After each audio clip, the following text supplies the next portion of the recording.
dosta loše propušteno sustav odlučivanja za stavljanje u funkciju nekretnina koje su potencijalne za investiranje.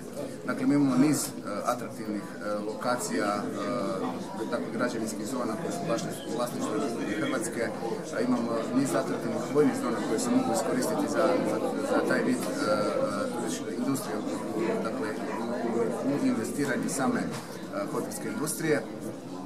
I mislim da mi moramo donijeti takvu strategiju, takav način odlučivanja da on bude puno brži, puno jasniji, puno poticajniji za investitore koji žele kod nas ulagati.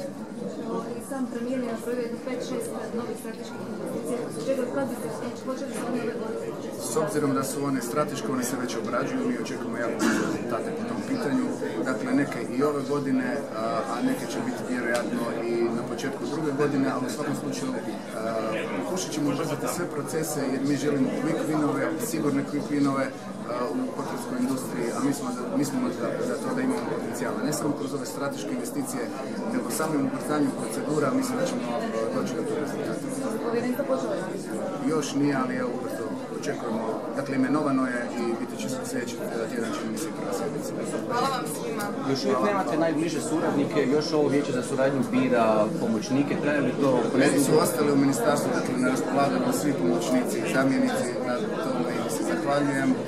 Pokazali su jedan zavidan stupanj odgovornosti i osjećaja za svoje dužnosti koje su radili do sada. U mojoj komunikaciji s njima zamolili da ostanu na svojim mjestima i mislim da ćemo mi u buduće trebati mijenjati uopće paradigmu i predaje resora.